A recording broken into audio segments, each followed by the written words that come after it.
That's the first one I ever had. That took me to a tremendous level. And I would listen to Houses of the Holy. I would listen to Dancing Days. And I was so young that I was scared of No Quarter. So I would skip over it and go to the ocean. You got to be a certain age to listen to No Quarter. You ain't ready for that. Yeah. I found out about Led Zeppelin from this girl that lived up the street from me when I was 13. There was a girl that lived up the street that fucked everybody. She was 21 and I was 13. And she fooled around me, but I couldn't get it up. I was too young. But she played Comfortably Numb. The first time I ever kissed a chick. I kissed a 21-year-old chick when I was 13. And she's grabbing my dick, but nothing was going on. I was panicking. But that song, Comfortably Numb, will always be associated in my mind with that girl. And Black Dog. That was the first time I ever heard Black Dog, was this chick. She turned me on to Zeppelin. Turned me on to a lot of good music, man. That's amazing when they take and you go home and go, what the fuck was that I was listening to? Oh, I had no idea. Because the only music I had heard when I was 13 was probably, I knew Kiss. I knew about Kiss. I was a Kiss fan already. But I didn't know about that many bands. It was hard. You had to listen to the radio. You know, you didn't, you couldn't like, I didn't have friends that like turned me on to too much music. It was like, it was hard to find out about good stuff. So when I first found out about Zeppelin, I'm like, how the fuck did I not know about this? So I got in the car this morning at 8 in the morning, and Philadelphia Freedom was on by Elton John.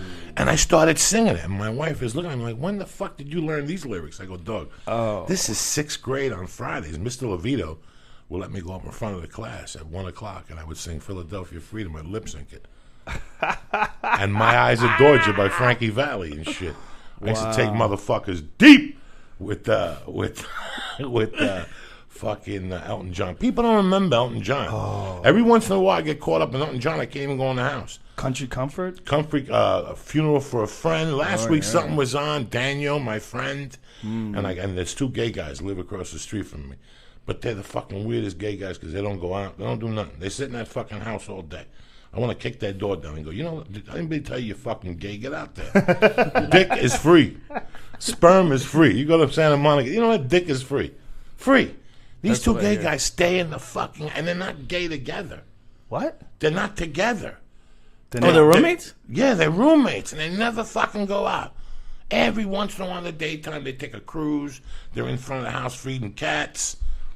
So the other day I got out of the car, I was listening to Elton John. And I was blasting. I was stoned. You know, and the weed and the music just connect as one. And I pulled up to the house, and they were, like, out there.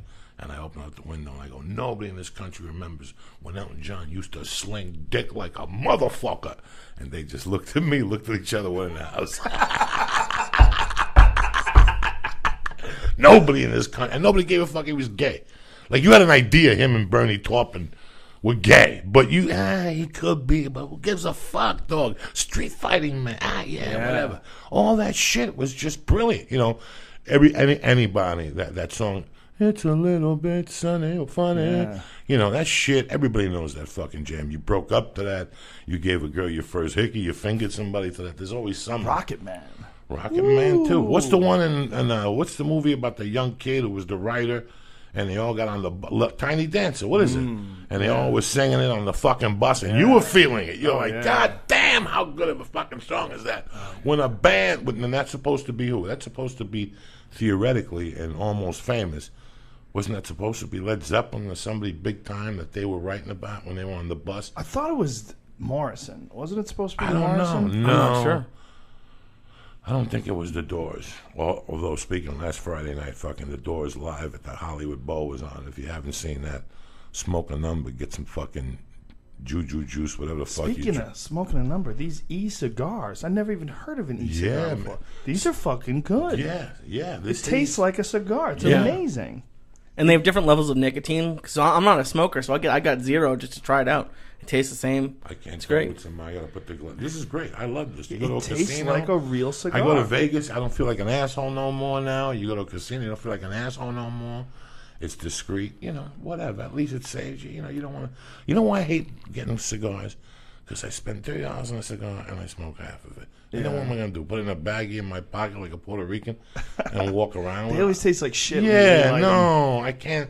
So when do you have time to actually sit there for 4 fucking hours You get a little one. You get a smaller one. Yeah. Well, on the East Coast, they have cigar lounges or like where they have like nice leather furniture and you can get a drink. That's really fun. They have one right next to the Improv. Do they really? Yeah, they have a few They've out had here. that one. They've had that. Yes, I haven't seen any out here. Kevin James and I used to go to Fat Stogies in Studio City, across the street from Jerry's Deli. Oh, I didn't know they had them. They were so much fun. God damn it! What? God damn it! What had happened? something for you.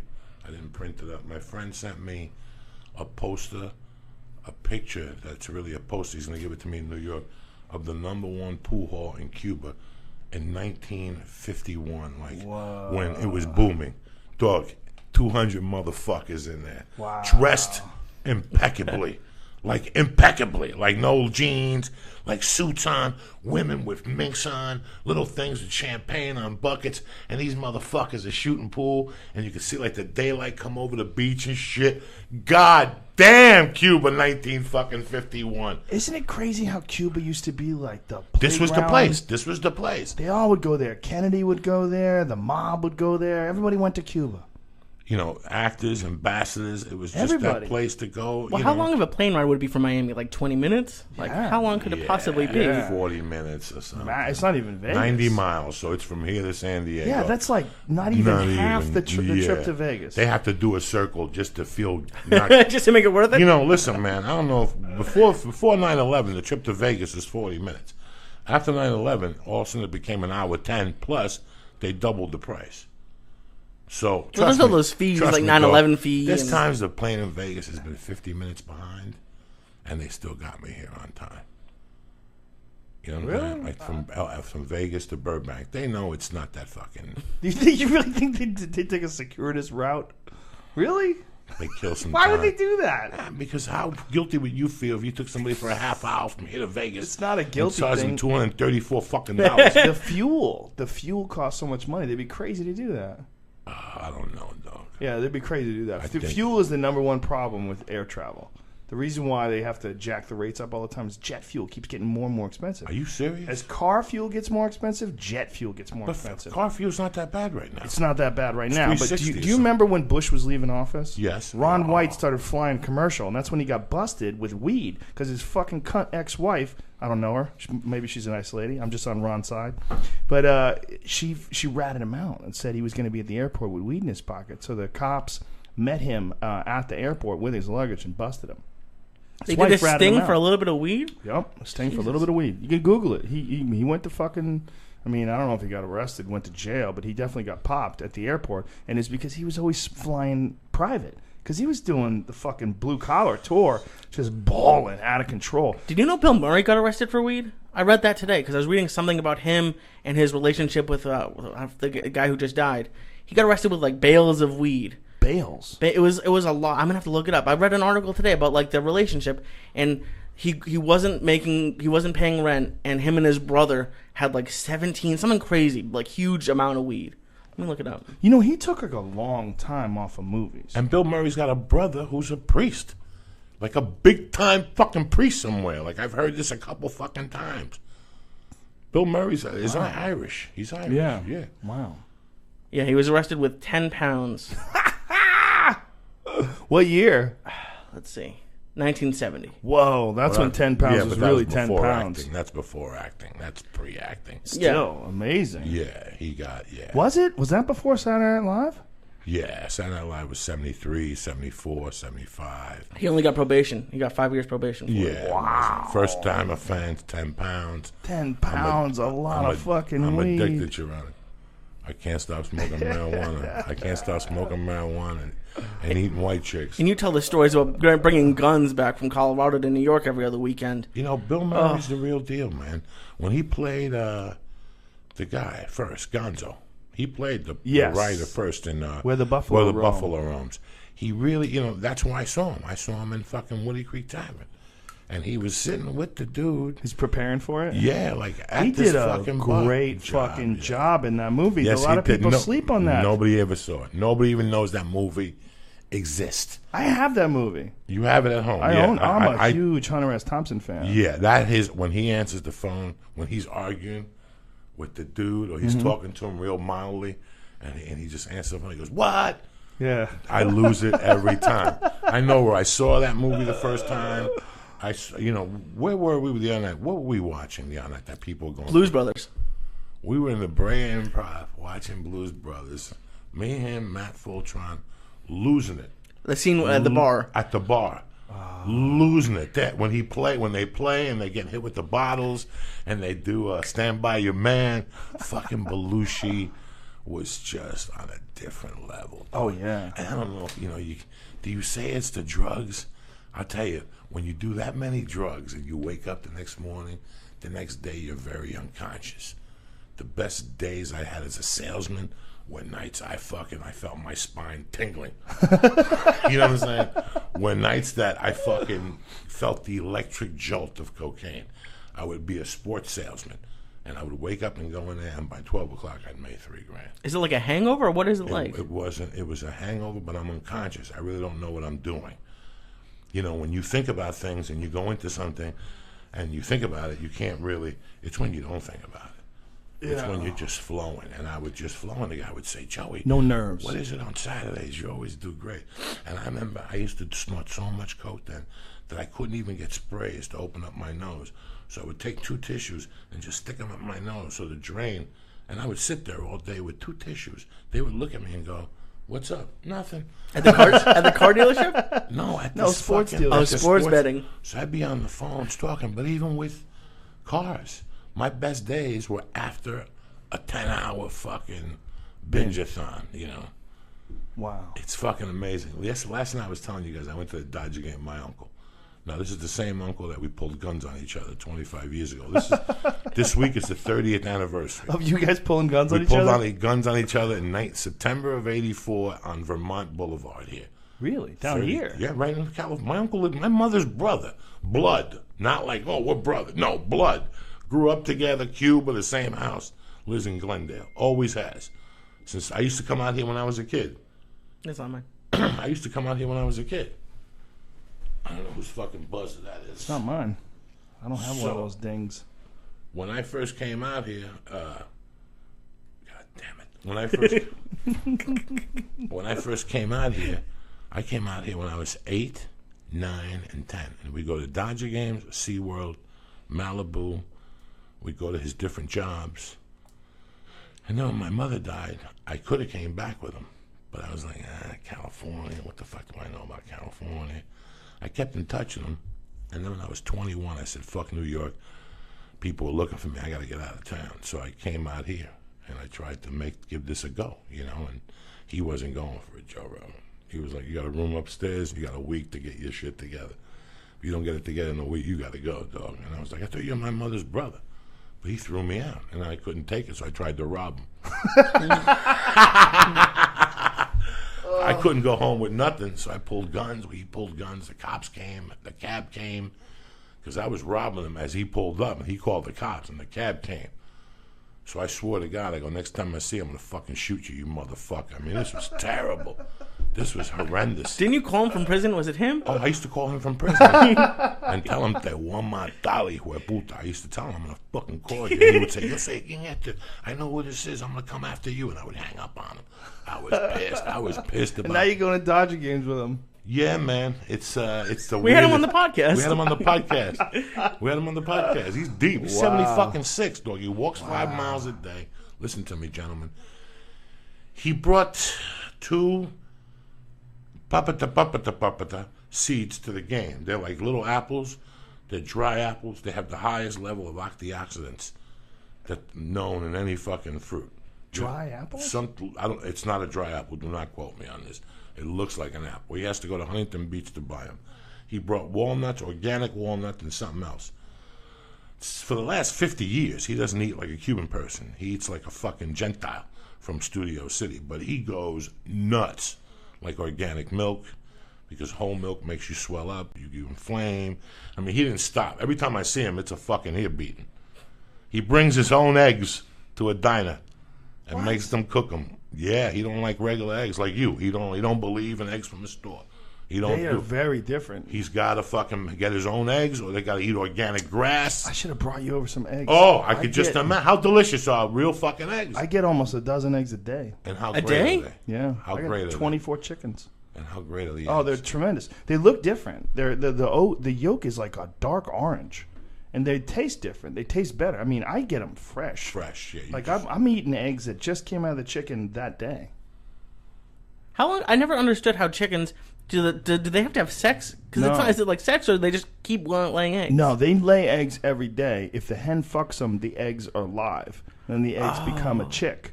But if the rooster doesn't fuck them, then they just lay eggs. I don't have any roosters, so the hens they lay eggs. They're just duds.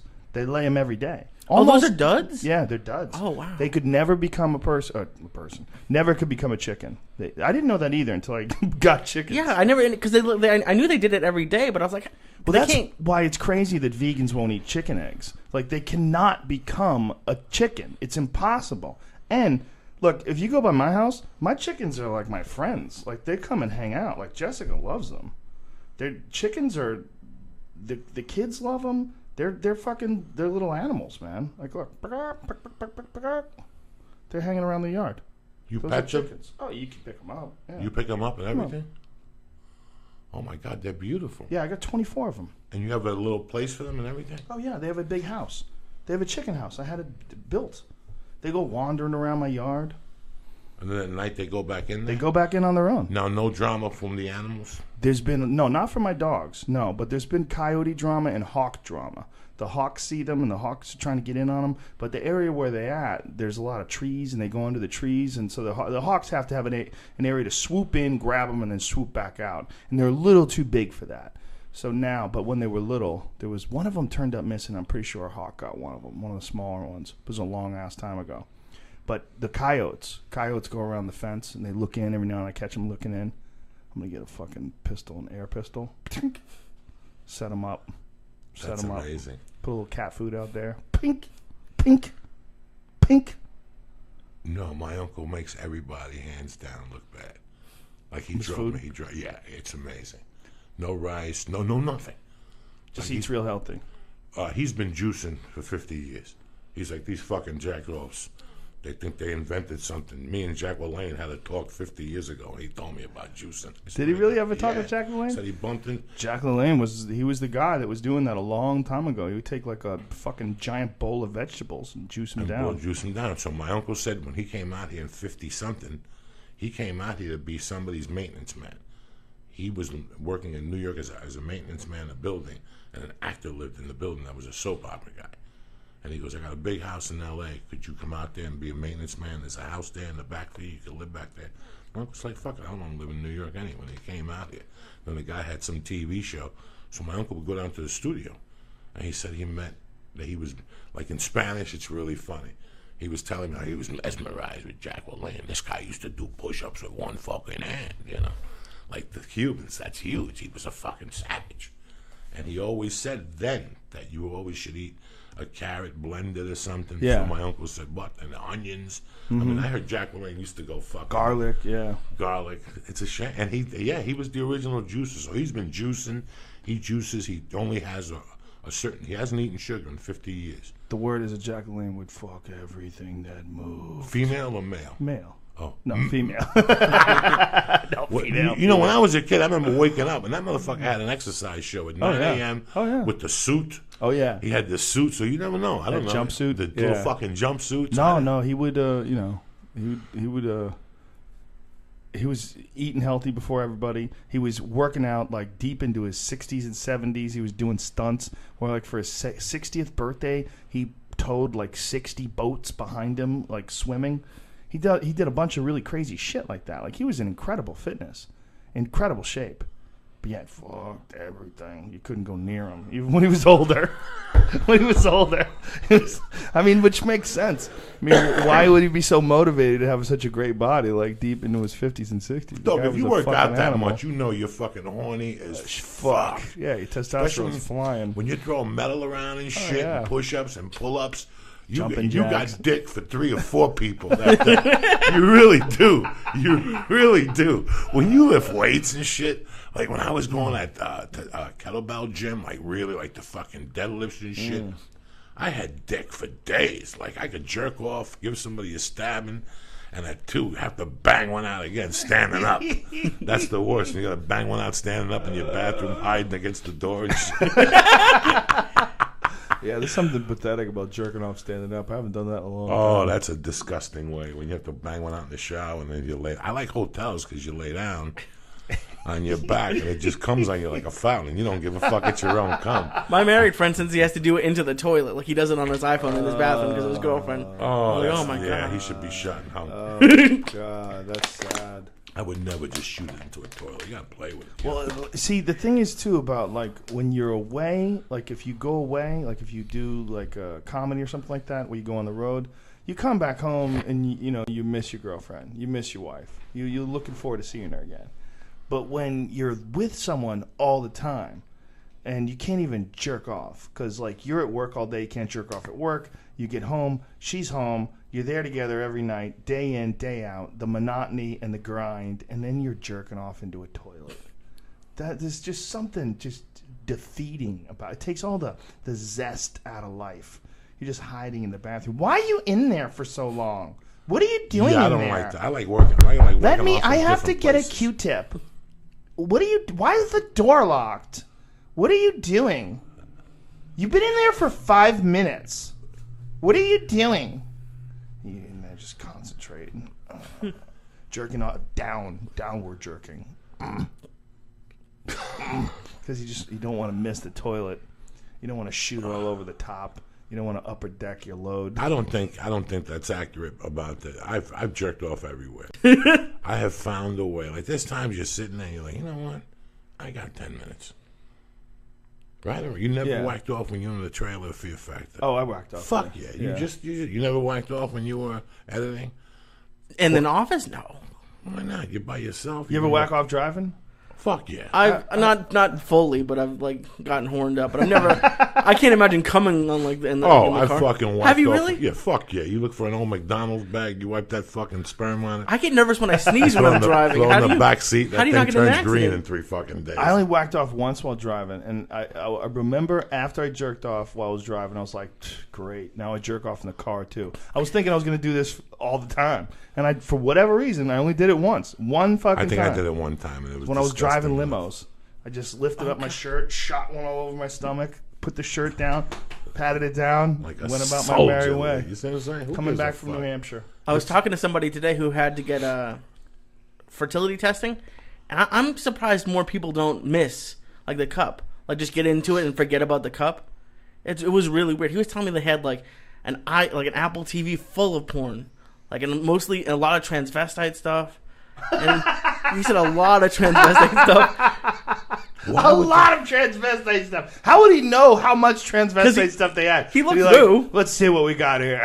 Yeah. Well, this one's not doing it for me. He said there wasn't a lot of girl on girl. That's what he was surprised about. He said it was mostly regular, like big boobs or gay and transvestite.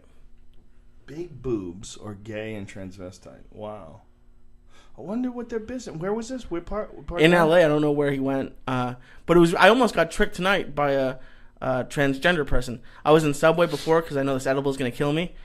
This man, I guess, came in, but I couldn't tell from behind. Had the best ass I've probably ever seen on anything. But then I heard Jeans and a t-shirt, white t-shirt. jeans and a jacket. I didn't see the shirt. No, when I went to but get blonde gas. hair. Yeah, I saw her walking up and down. Yeah, She's a hooker. she has but I heard it in her voice. I was like, oh, that's not a girl. And then she turned around. I was like, oh, that's really not a girl. But I can't I got tricked. Like, have you ever been tricked? No, you got tricked if you sucked his dick. That's how you got tricked. You didn't get tricked. But you just saw her and said, let me get my shit together before she hypnotizes me. You know, if you ever want to see the really transvestites, you have to get up very early in the morning and go home late at night. And on Santa Monica and Vine, it is like fucking The Walking Dead of transvestites. Between maybe 4:30 and like 8 in the morning. Santa Monica and Vine. That's a creepy area. Santa Monica Vine, Santa Monica La Brea, Santa Monica Highland. Well, that whole area of That Santa whole Monica area. is sort of deserted. It's very strange. Not at 4 in the fucking morning it is. Not like at 6 in the morning. Like I used to go down there to a 9 o'clock Weight Watchers meeting on Sunday, and I'd still see them out from the night before. They have Weight Watchers meetings? Yeah, you have to go to meetings. I didn't know that. Yeah, you have to go to meetings. So it's like an Alcoholics Anonymous thing. Yeah, you have to almost. go. They weigh you. And they talk about knowledge for an hour, how to avoid this, how to avoid that, how to, when you go on vacation, eat the toast with the baked potato, little shit like that, Eat toast with baked potato? No, I'm just saying, what the fuck, it's like 35 minutes. You go in, you pay your dues, and you get the fuck out of there. Huh. Some people weigh in, some people don't weigh in. Some people go down there just to not lose weight at all. They'll go there every fucking week just to get out of the house. It really is an amazing thing, But they have them like at 9, 11. Isn't that what happens with a lot of people when they get involved with almost anything? Like there's a lot of things that people do where they're just trying to get out of the house, whether it's going bowling or... I remember I went to a Renaissance fair once, and there was, everyone in the Renaissance fair, pretty much everyone talks like they're from another time. Right. They all, milady, dost thou want, they speak that way. But this one lady wouldn't do it. She was breaking character.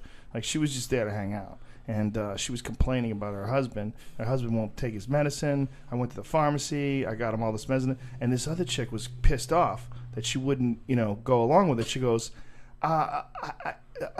sorry, I don't understand. What dost thou mean about medication and prescriptions? What are thy speaking about? Like she was speaking, she was like trying to, and the other bitch was like mad at her. Like, come on, cut this shit. I'm trying to complain here. She was just trying to complain. She wasn't into being in a Renaissance fair. She just wanted to get the fuck out of the house and bitch and whine. And so she put on some crazy European outfit and went out to this Renaissance fair and was just trying to treat it like it was just a normal coffee shop. Just hang out and whine about things. My dad does it in Florida. He retired. He moved down there. He was bored. He does this like community patrol thing in a police car, like the sheriff's office has it. He does it like 4 hours a week. They give him a real uniform. He goes around and he had to learn the codes for things. He's gonna shoot a black dude. No, they're not going with a gun. What's his name? Zimmerman. That's where he started out. It's. We had this conversation on your podcast about. I always believe that if you want to do something, you just keep showing up. And I thought about it after, like, when I lived in Seattle. Seattle was my real open mic era. So on Mondays and Tuesdays, let's say 20 people were there. That's what the list was. 20 people. Everybody had 6 minutes, 7 minutes. The last two guys probably had 10 minutes. I say out of those 20 people, 7 of them were just there to fill a void. Mm-hmm. But do you goof on them? No. That's what works for them. You know, they have a local job. They just want to do comedy as a hobby, But that happens in everything. Yeah. I went to... Today I said, fuck it. I was sitting there. I had nothing going on. I said, you know what? I'm going to try these knee pads, because when I tried the knee pad first after the surgery, it didn't fit. So I put this knee pad on. I go, it fits. I put my gi pants on and just go to jiu-jitsu and just do hip escapes. That's it. Just make the legs go that way, make them go this way. Once I'm get tired, I'll get the fuck out of there. Dog, I was drenched. And there's a big difference between an elliptical sweat and jiu-jitsu sweat. Jiu-jitsu sweat, when you got it on you. When it's on your neck and shit, and it's coming out of your head paws and shit. It's tremendous. You're doing no gi, right? No, I do gi, Joe. When you do a gi, and you're working out, when you take that gi and you just fucking wring it out. Oh, Jesus. When you get that big, heavy, thick canvas gi, and it's just soaked. Oh, my God. Today I went to pick it up just now to see if I could throw it in the hamper yet. The neck was still wet. Oh, the neck was still wet. I was like, it's 6 fucking hours later. But it's funny, I went down there today, and Tuesdays and Thursdays is a very small class compared to their night classes. But there's one guy that walks into class dressed with his gi already. No warm-up. Never been there at 12:30. Goes, sits down, his feet are always dirty. Sits down like kung fu. Doesn't do any of the warm-up. Sits there, watches the technique, does it 5 times on each side, gets up, bows, and walks off. Huh. And that's all he does. He just wants to do a couple drills. That's it. And he works as a security guard. Where are you training at? What place? Right down the block. It's right around the corner. It's called VMAC there, right around the corner. I'll bounce. Like, I'll go to VMAC, but VMAC doesn't have all the classes. And I can't do Wednesday nights. I can't do Monday nights. I'm doing this. So Monday days, I'll go to Higgins. I'll shoot down to Beverly Hills, and I'll go to Higgins. I went there for the whole month of August and a little bit of July. So now when this gets better, I'll go to Higgins at 11. It's 11 to 12:15, real quick. And where's Higgins at? Beverly Hills, behind the tuxedo shop. Higgins used to have a place in, like, Redondo, right? I'm not sure. No. That was the other brother. That was Hodger. Who's got the place by the ice house that we always John. Yeah, I think. Carlos is in Dallas, and Jean-Jacques is in Tarzana. And Jean-Jacques is apparently opening up a place in Austin, too, with Todd White. Yes. Somebody's opening up something in Yeah, Austin. because Todd White he's one of Jean-Jacques' black belts. He's the artist.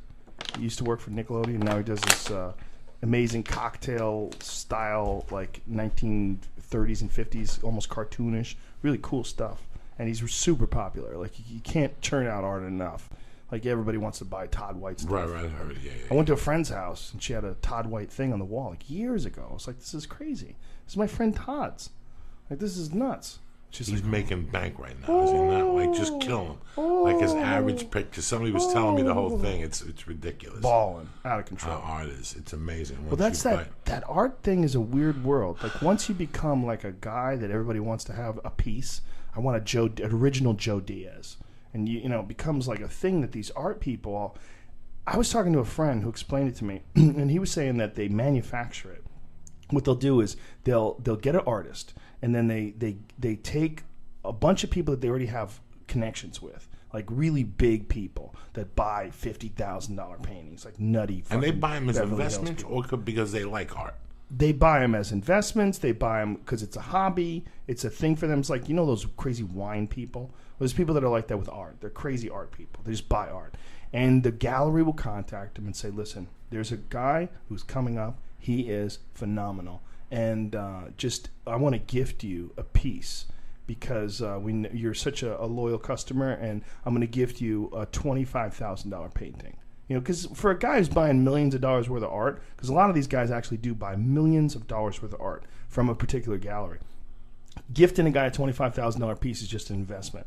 But it's not really a $25,000 piece. It's a $25,000 piece because they say it's a $25,000 piece. So you gift 4 or 5 guys, these big high roller guys, these pieces. Now they're in the art community. Well, who's that? That's an original Joe Diaz. Yeah, the gallery gave it to me. It's a $25,000 piece. The guy's incredible. Wow. Yeah, there's going to be a gallery show in October. So then they put on the gallery show in October. The prices have already been established. And then you see $35,000. Nobody flinches. And they just start buying them like hotcakes. Why? Because these big shots already have the $25,000 pieces. So they create this bizarre bubble, this bizarre market. And they do it by giving these like really big high rollers expensive pieces. It's really fascinating. It really is. Yeah. Smart. I mean, they just, look, you know what it is? It's like it's a hustle. They figure out how to get in with these people. They figure out how to make it, like, I was hearing about there's certain handbags that really rich broads are really into, these certain bags. I don't remember the name of it. But you have to have a relationship with the people that sell the bags in order to even buy a bag. Like, you can't just go in off the street. You have to have already been a client.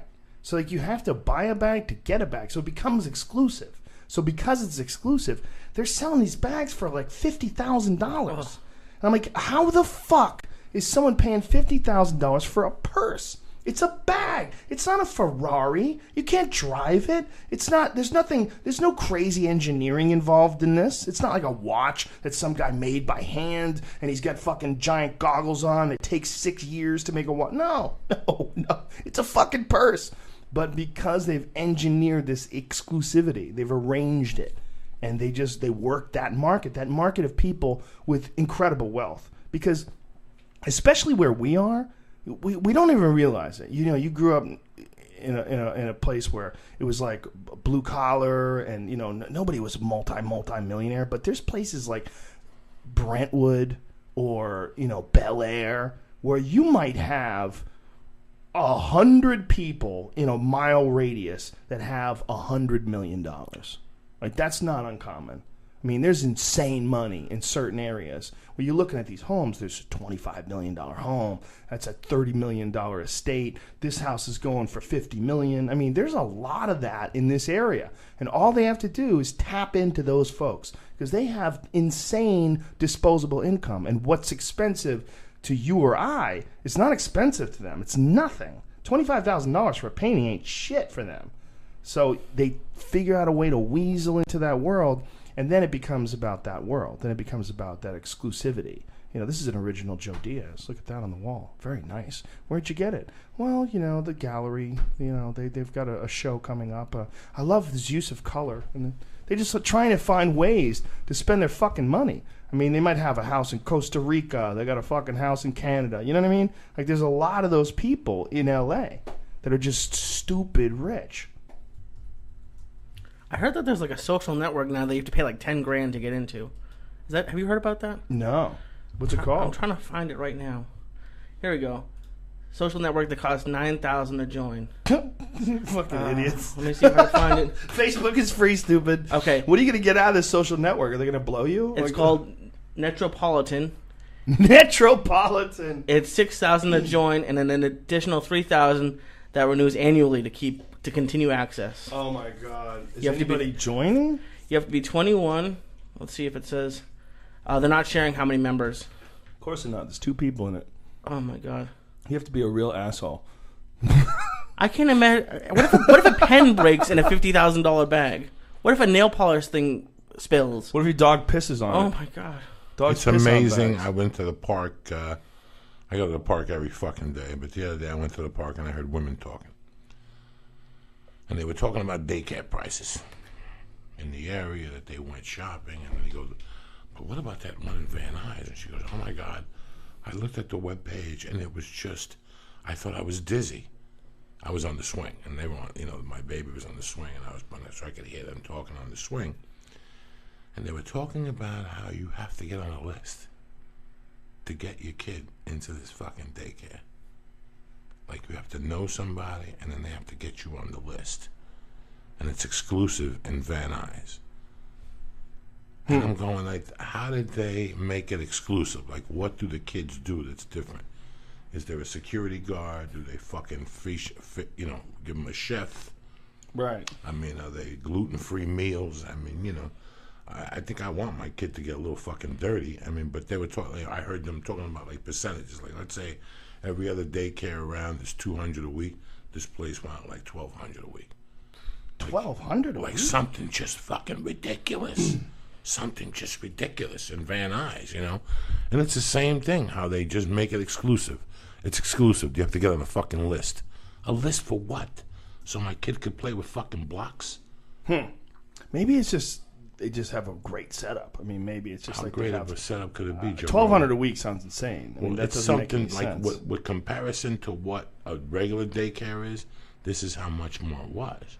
Wow. And they had you have to get on. It's 6 months, and if your child's not potty trained, and I went home and I'm thinking about it. I asked my wife, and she goes, "Oh yeah, they got them all over like that. The one by the house by Marie ETC. Yeah, that's a Christian church." That have to waiting list are Jewish people.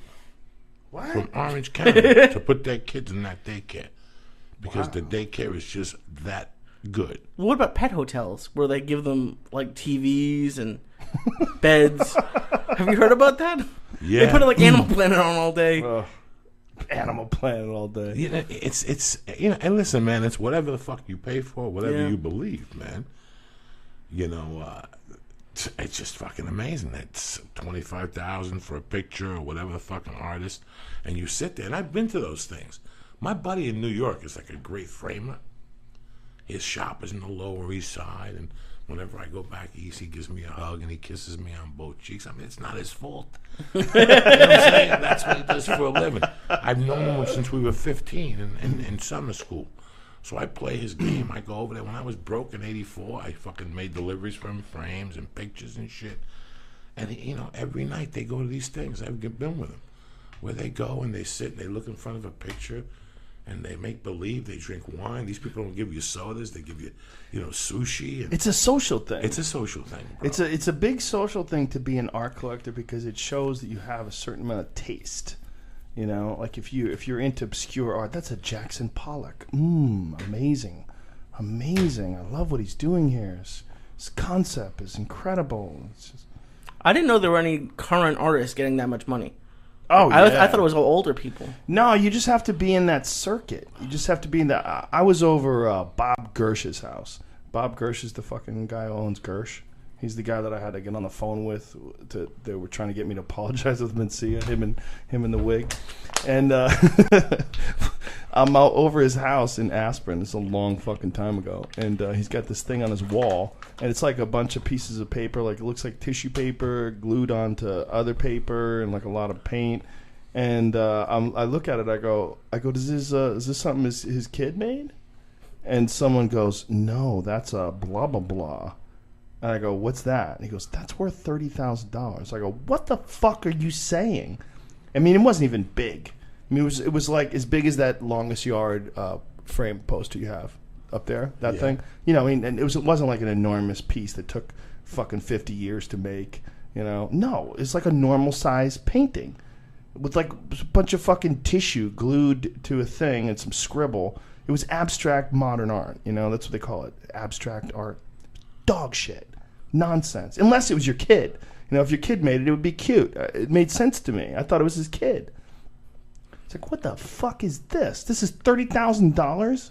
It's like when they throw the fucking, like the counterfeit into Live and Die in L.A. He would throw the artist. Yeah. And he would light them on fire. Yes. Shit. To Live and Die in L.A. That motherfucking movie was on the other morning at 6 in the morning. I put on KTLA News and I go, let me see what else is on. I fucking that's what I remember. I put that part on. It starts with him burning a picture. He burnt the fucking pictures in the beginning and at the end. You know, there's those fucking guys that do the art and they burn the picture because it just meant my closure. And you're sitting there going, you got to get your shit together, guy. It's fucking all over for you, you know. It's the art world is filled with a lot of pretentiousness. Just art itself, calling yourself an artist, being an artist, wearing a scarf. When they call themselves an artist, that's where my thing. And then they justify it by going, you know, you're an artist. And I'm sitting there going, but there are artists. What? There are artists, but these really pretentious artists, they fuck up the whole concept of being an artist. You know, like, look, Quentin Tarantino is a fucking artist. Okay, that's a guy who creates badass motherfucking movies. It's an art to him. You know what I mean? Like, you know, fill in the blank. Richard Pryor was an artist.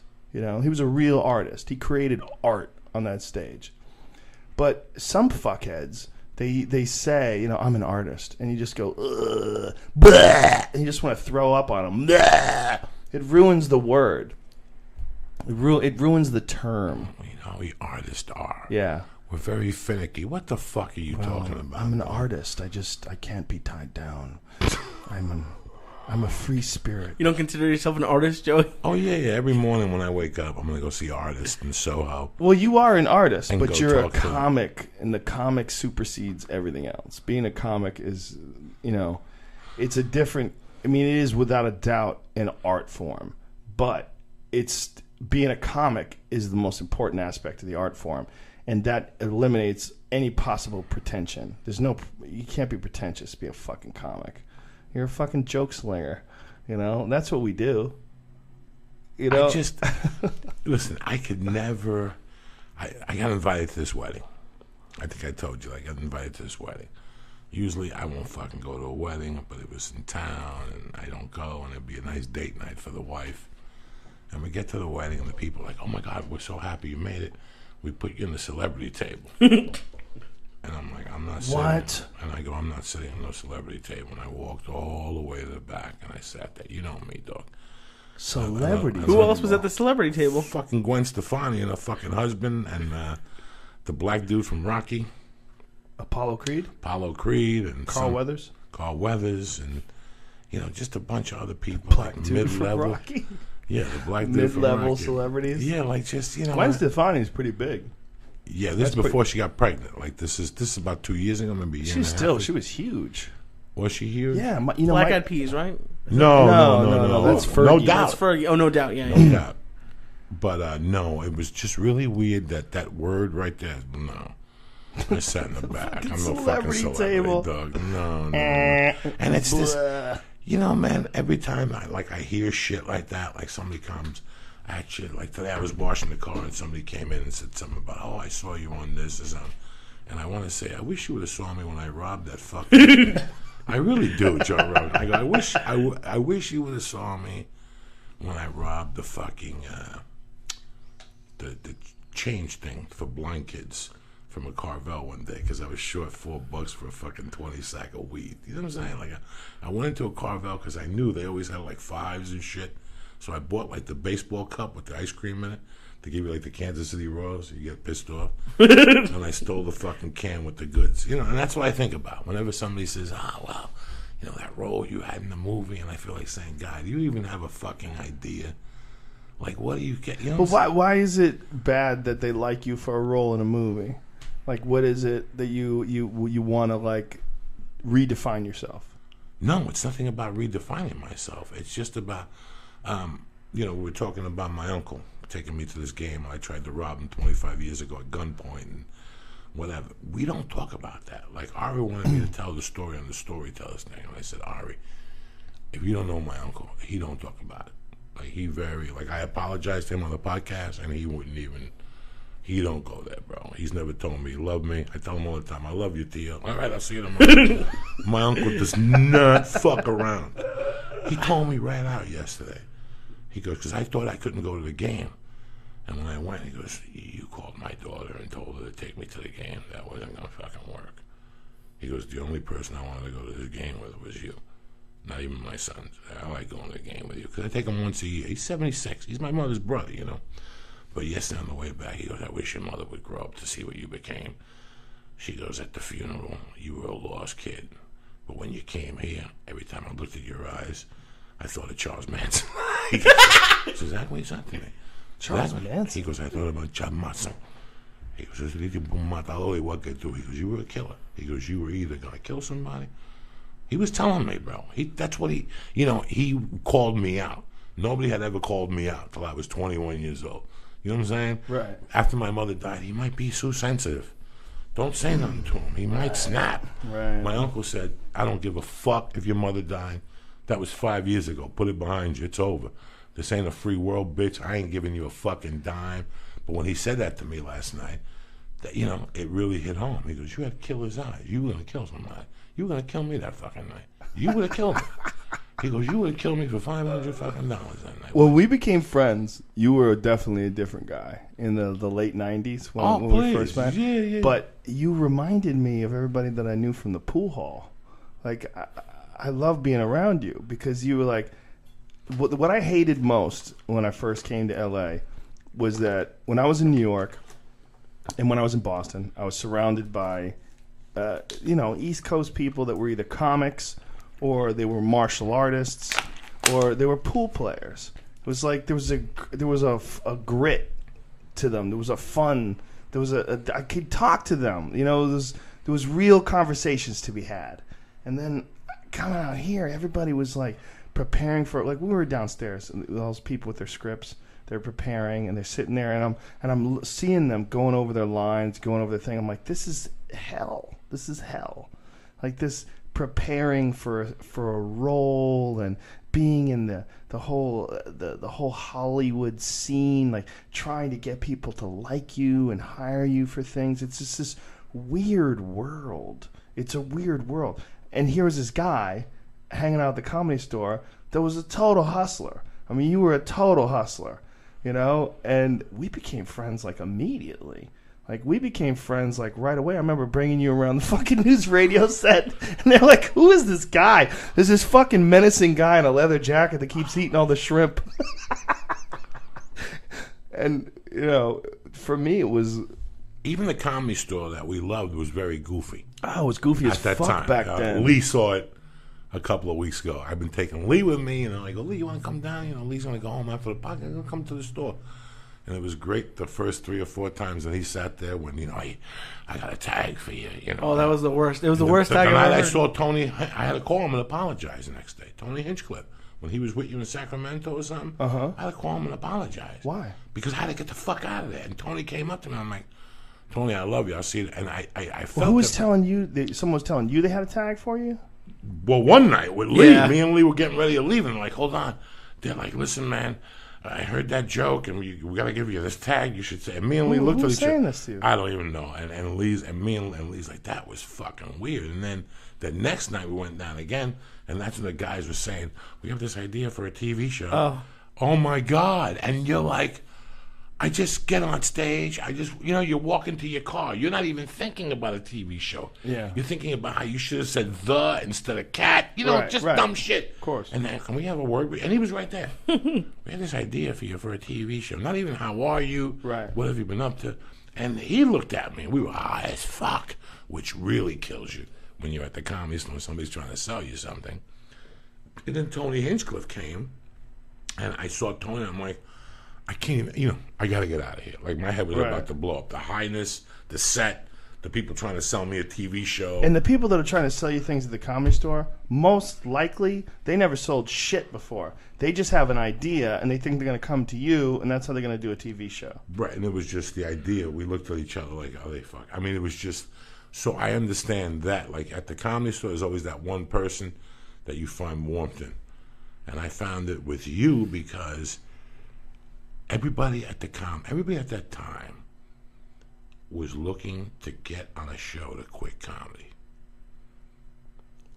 There was a big of that. People would get on a TV show, and that was it. Yeah. And it happened like 4 or 5 times. And here's this guy that tapes a great show, and after the 10-hour, 12-hour shoot, still comes and does his $15 set in the original room at 12 o'clock. I couldn't figure it out. Most people would just go home and go, fuck stand-up. That's below me.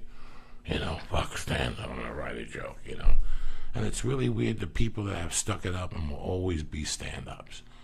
Like, I always give those guys respect. Don't come back to it after the show got canceled and do stand-up. Yeah. While your show is on, you tell your agents, hey, those weeks that you don't have me up at Warner Brothers, I want to be out the whole fucking summer. I want to do this. Oh, no, well, the show doesn't want you to curse on stage or say any fag jokes on stage. No shit. That's what they did to Tim Allen. No shit. Bob Saget, too. Yeah, no shit. So you have to, and here I'm watching this guy that's going against everybody else. He's going against what everybody else believes. Everybody wants to, you used to call it something, means to the end, an end to the means. Means to an end. A means to an end. That's it. In my life, that's not how I felt. To me, if I got on a show, that just helps me. That'll help me get up there, and it gets easier. Now, when I go to a club in Iowa, my dream was to get in a car and pull a Mitch Hedberg and go to all these clubs. Just drive across country one time. Be on a TV show, do the 26 episodes. But once that shit's over with, get in your car and go, bon voyage, I'm out of here. And just go across the country, and you see a funny bone, jump in there. You see a comedy catch, jump in there. Yeah. You see a comedy saloon, jump in there. You see a pizza place with an open mic and you're in Minneapolis, fuck it, jump in there. You do that for 6 or 7 weeks as a stand-up comic. And people go, well, I just thought you were on TV. I didn't know you were this fucking funny, or this is what I do. I didn't give a fuck. I didn't. When I was growing up and I was watching Charles Bronson, I loved Charles Bronson. I loved when he killed somebody. I loved all that shit with the Chiramifuni, with the fly, but I never thought I was going to do that. I thought that I would always be an extra if they ever used me. I thought that they were going to come to the comedy store and say, hey, you want to be in my movie?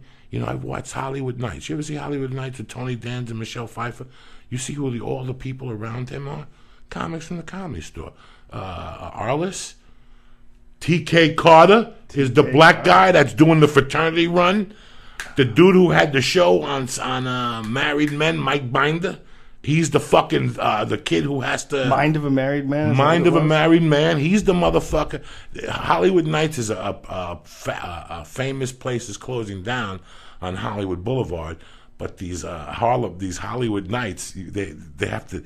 I didn't forget. It's just, but there's scenes where they take these black guys and they put sheets on them and they make them walk through a white net. I mean, it was just crazy. And the people pissing the punch. But if you look at all the comedy in that movie, they just went into the store and picked up a bunch of motherfuckers one night and put them in there. The same thing with Gabe Kaplan, who we grew up with. The same thing with Jimmy Walker. Suppose they cut the deal to Good Times in the back in one of the boots there. Freddie Prinze. That's where we came from. But you always remained the stand-up. That was your roots. When I came here, I got here and they said, all right, you got to go for an audition for NYPD Blue. I didn't go to an acting. I didn't know nothing about that. I knew nothing about that, dog. I knew nothing about commercials. I thought they shot commercials in fucking Mars. I didn't know the fuck they shot commercials when I came here. Seriously, I'm not lying to you. Fucking commercials. I came in, they go, your face is great for commercial. Okay. Yeah, I don't know. I know nothing. I didn't even know. I never even thought about shooting fucking commercials. I got a friend of mine. Was Analyze That? Was that your first big movie? Basketball. Basketball, that's right. Basketball. That's when I first started hanging out with you. I That's popped right. a movie and shit by mistake. I went to NYPD Blue, didn't get it. And as I was walking by a door, a lady pops up and she goes, "You here for the audition?" I guess so. She gave me a sheet of paper, I read it, and boom, I booked 3 weeks of $5,000. I never saw nothing like that in my life. Wow. I snorted every penny to the fucking and then I robbed the fucking roller skates. I robbed a different pair of roller skates every fucking day. All right, every day I went and I returned them at Five Guys. What is that? The five sports guys? Think I'm fucking kidding you? I would get to my room, there'd be a size 13. I'd wear them, I'd put them back in the box and clip them. The lady would come with wardrobe. Anybody see the roller skates in there? No, I put them in wardrobe. Okay. Every day for 3 weeks? Every day I come back again, size 13s, and they started giving me size 12. We don't know what happened to all the 13s. Me neither. What the fuck? What the fuck's going on here? Then they ran out of 12s. They went down to 11s. Oh, you had to put an 11 on? I was coming home with Band-Aids, but I didn't give a fuck. They're $140 a pop plus tax when I returned them. And they were same every day, the same sporting guys. Every day. How you doing? What happened? Your grandma gave you this for how'd you know? All right, what do you want, cash or check? Let me get some cash. I gotta stop and get gas. By the time I quit, by the time I stopped shooting, I was down to like a size 8.5.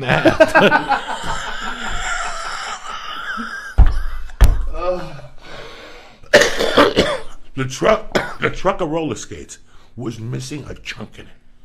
I wish I was lying to you. I wish I was trying to just be funny and be cute. This is how crazy I was. You're absolutely right.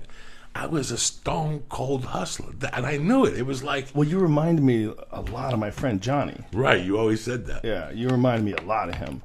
You were just you both didn't give a fuck. You just a lot of people pretend to not give a fuck. They're pretending, but then little things will come out, and you realize they're kind of putting on an act.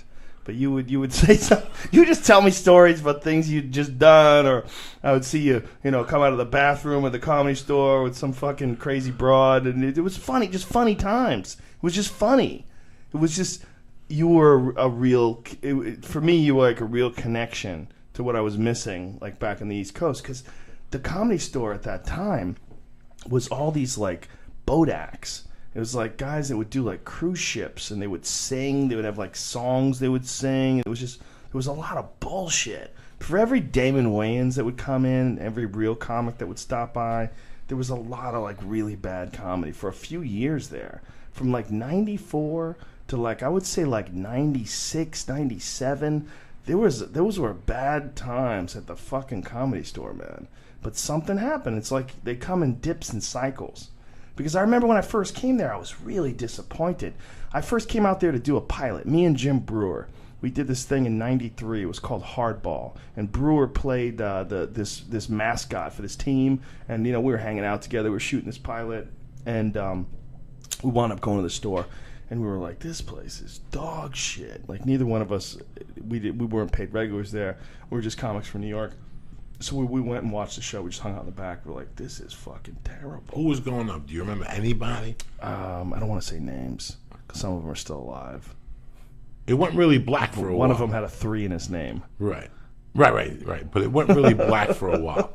They had metal detectors. You believe that they had metal detectors? Tupac. Really? Just got into a shootout there one night. Oh, with yeah. Eddie Griffin. In the main room. In the main room. In the main. Someone shot at him in the main room. At the main room. Yeah. Or he shot at someone. It was very blurry, but it was it Mo Better Mondays? What was it? No, this was when there was before Eddie that. Yeah. Fat Tuesdays. This right? was before Fat Tuesday. Before Fat Tuesday? Yeah, those guys from Fat Tuesday are still around. They're in St. Louis. They're good dudes, man. Those are good dudes. Yeah, it was. I didn't know. I heard it just got. What year did Guy Torrey take it over? Maybe 97, 96. When I got there in 97, it was already established. And the guy saw me at the Laugh Factory and made me go up, and I ate a fucking bag of fucking death And at the end, I twisted around. I just went black and twisted around. It was great. As I went to walk off, Richard Pryor came and sat down. And I said, listen, whatever happens tonight don't matter. When I listened to your album, it was it. The first time I heard Niggas Crazy or whatever, was it something I said? That was it, guys. That was it for me. Like, I don't know nothing. Like, I heard that and I went immediately and bought it and went home. You said this to him? Yeah, I told him. I said to him from the stage. Wow. And I walked off. He was already fucked up. He was in a wheelchair, drooling. He had 3 people around him holding his head up. But just to see him in there, and I knew I was home. I knew I was home. That's how I knew. I was like, God damn. Did you ever see him when he did sets? No. Were you there for that? No, not at all. That was weird. He did a bunch of sets right before he died. I followed him almost every show. Almost every show he did, Mitzi threw me up after him. Because I had to figure out like strategies to get the audience to laugh because they were so depressed. Because they had seen the greatest of all time, and he was just gone. He was a shell of himself, and he could barely talk. Like they had cranked the mic up like, and he'd just be like, "I always did love pussy, and pussy sometimes love me back." Like there was no jokes. I mean that was like a whole joke. That was a beginning, setup, punchline. He would drink. He wasn't supposed to be drinking. He was on medication. He didn't give a fuck. He'd just drink anyway.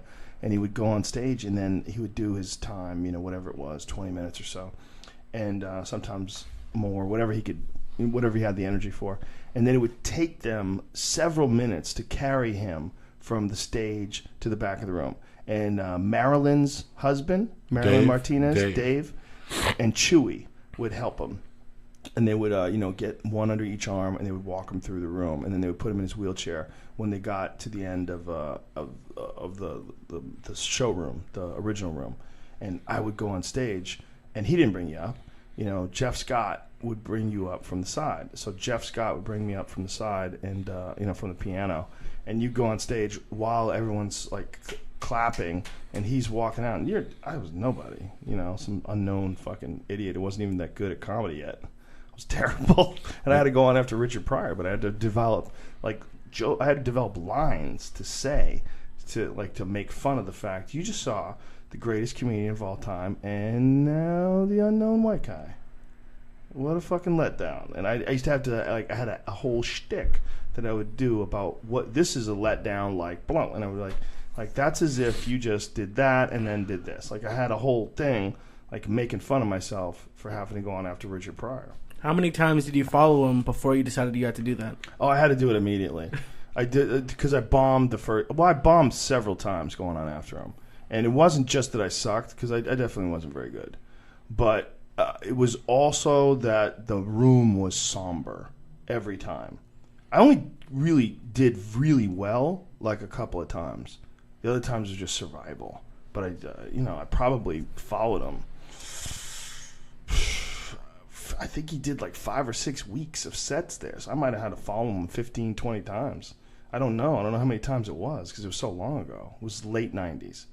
But there was a bunch of times when I used to go on right after him.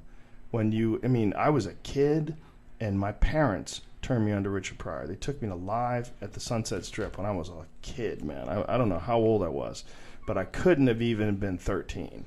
It was like I was like 12 or something like that, whatever I was. And I remember sitting in that movie theater, dying laughing, holding onto my stomach, watching, looking around. And one time while the film was playing, I was looking around, and all these people were like falling forward in their chair. And I remember thinking to myself, all the funny movies that I'd ever seen, all like Blues Brothers and all that kind of shit, I'd never seen anybody laugh like this. I'd never been to a movie where someone laughed like this. And then I realized, like, stand-up comedy is incredible. I was like, this guy's just talking. He doesn't have special effects. He doesn't have any music playing while he's talking. He's just talking. And we are dying laughing. And that probably was what planted the seed of me doing stand-up. I didn't really think about doing stand-up for real until I was 21. Until I was 20, and then I waited until I got my 21st birthday because I couldn't go to a nightclub before I was 21. But being there all those years later, after I'd done stand-up for like probably like 6 or 7 years at the time, 6 years maybe. And then being in there with Richard fucking Pryor and having to go on after him over and over and over again. I'm like, this is so bizarre. It's like the weirdest sort of passing of a torch thing. Not even a passing, a rite of passage maybe or something. Like my own rite of passage. Like here I am in front of my comedy idol. Like if I had to choose like the one guy that was like the most influential to me, I mean, Richard Pryor's right up. They're probably not one guy. It's like him and Kinnison, like the most influential to me. So to see him when it was over like that taught me a lot of shit. Would you want to be up on stage if you were 75 and all? Not like that. There's no need for it. But I would only want to be on stage if I was entertaining. Like, Carlin was entertaining to the fucking day his heart stopped. How old was he when he passed? George, look it up. I want to say he was in his late 70s, but I might be... No, I think maybe 69 or something, right? I think he was older than that. Really? He died, he was 71. Wow. Just 71. You know, I think that if you're a stand-up, I mean, I'm not going to tell you, I'm not going to call you up when you're 76 and go, Joe, stop going. I will know. I think I'll know. You're not fucking entertaining. But you're in that house. I mean, that's what keeps you alive. That's what, it would keep guys like us alive, man. Well, that's one of the reasons why I like to do a lot of different shit, too. I don't like having all my eggs in one basket. No. But you know what I'm saying. If you're, you know, today, let me tell you something. I did something today that I said I got to go. I just had to go. I just wanted to just touch the mat. Oh, jiu-jitsu. Yeah. And it's the same way with me with stand-up. When I know I'm in a bad mood and things ain't going right, this reefer ain't working, this fucking Facebook ain't working, you know, it's fucking hot out, that means I gotta get on stage. That means I got something to talk about. That means that's my therapy. And then you do 3-4 nights and you're back to fucking normal, your pH is balanced and all that shit. The difference is you're really funny right now. And, you know, Richard Pryor was, in my opinion, one of the, if not the best ever, top 2. It's between, I give Kinnison the best ever for a year. I think for 1 year, Kinnison was the best ever. But I think Pryor overall is the greatest comic of all time. And then he's not there anymore, man. Where do you put Carlin and Lenny Bruce? Well, Lenny Bruce is probably the most important guy because he was the guy who went to jail for obscenity, would argue it in court. Carlin went to jail for it, too. He was also the guy who, like, he set the path. You know, he started the whole, that kind of stand-up, the kind that you and I do, the kind where you go on stage and you're just honest about shit. Like, he started that. That was all him. And, you know, Hicks and Kinnison, they worshipped him. They worshipped Lenny Bruce. And the way I kind of found out about Lenny Bruce was actually Kinnison had Lenny Bruce's mom. Yeah. Like managing him or something like that, right? He did a benefit for her. Yeah, she was on one of his made like $100,000 and he was gassed. And when I lived in Seattle, they did the heirs of Lenny Bruce. And I guess his mother had donated a picture and they did this. I still had that. That was one of my all-time favorite pictures. I got to feature the last weekend of the festival, you know. And just having that picture in your name when you're a feature act, you know. But, no, I always love Lenny Bruce. There's nights I find myself watching, you know, old black and white Lenny Bruce and giggling. I like his style. The material might be not what it's 30 years behind, but his style was... It's a time capsule. It's time, yeah. I mean, you're essentially going back in time. And you're watching a guy who, in that era, that was an innocent world. No, I mean, no one understood what this guy was doing. You dig? Yeah. All those little things is what I really like. So there's a guy, Dig, and he goes, you know, like... And what killed me about this whole thing is he's Jewish. Yeah. That's... When I watch him, I'm like, this is a Jew telling the world to suck his dick. Well, for people who don't know... And he did a bunch of fucking crazy Hitler jokes and shit. Oh, yeah. He did some fucking brilliant shit. Oh, yeah. For people who know, Joe, you were talking, he got arrested for saying fuck on stage, right? Wasn't that it? He was arrested several times for a bunch of different things that he said on stage. In the end, they kind of like took his career away. I mean, he lost all of his money fighting it in court. And, you know, even when he died, his name wasn't cleared.